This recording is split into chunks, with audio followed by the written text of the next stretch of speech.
Valentziako erkidegoaren bihotzean, Valentziatik kilometro gutxira, Sagunto dago.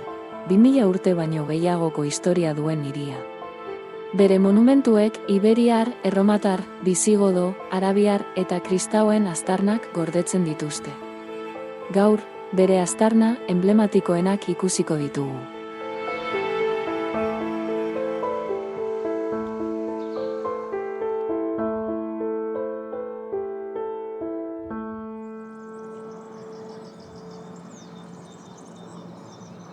Antzoki erromatarra, Kristo ondorengo lehenengo mendean eraikia. Hiriaren ikur nagusietako bat da.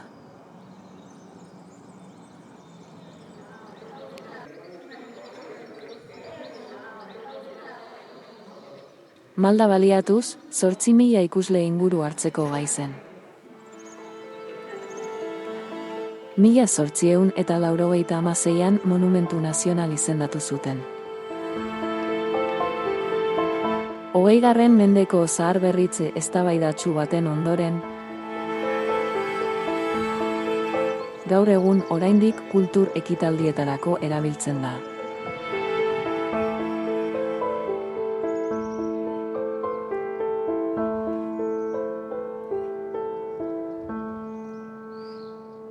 Muinoaren gainean, Saguntoko gaztelua altxatzen da.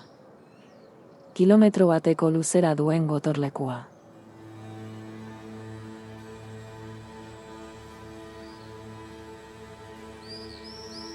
Iberiarrek, erromatarrek, musulmanek eta kristauek utzitako aztarnak ikus daitezke bertan.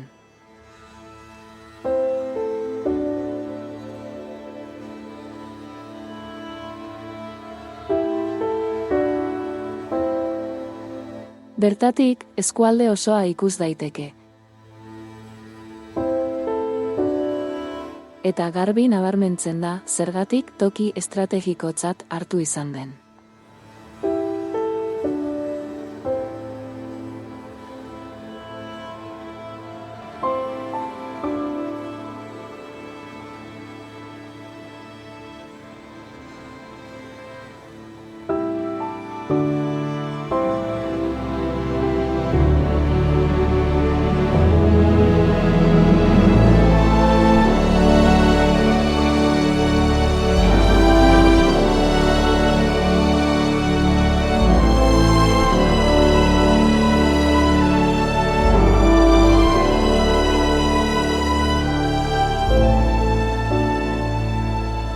Iberiarrek gotorleku gisa erabili zuten. Eta arse bezala ezaguna izan zen.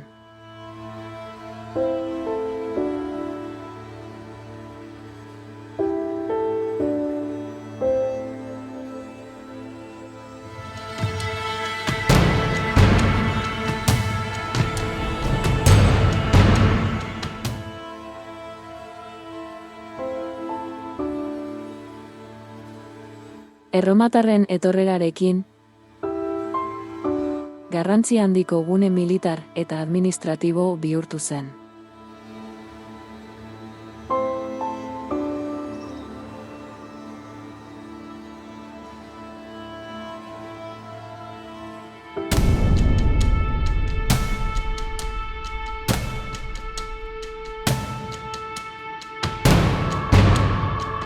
Saguntum deitu zioten, eta Hanibalen aurkako erresistentziagatik ospetsu egin zen.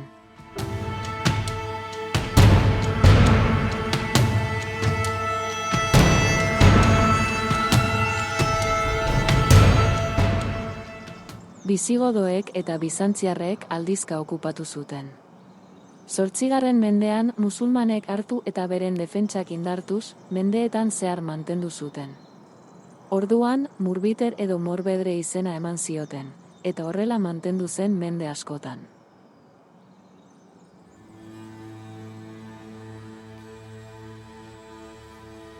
Napoleonen garaian, 1811an, gaztelu hau, eta bere harresiak setio erabakigarri baten eszenatoki izan ziren. Honen galerak Napoleoni, Valentziarako bidea ireki ziolarik.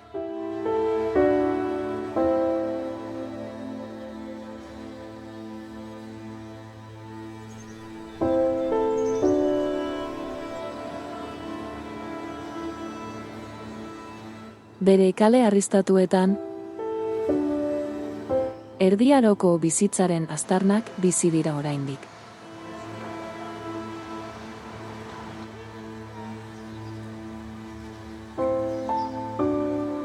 Antzokiaz gain, Saguntok Foro Erromatarraren hondarrak, errepideak, tenpluak eta Hispaniako handienetako bat izan zen zirkoa gordetzen ditu. Hirian, beraz, aire zabalean dagoen museoa da. Sagunto ez da monumentuak ikusteko bakarrik, denboran zeharreko bidaia da.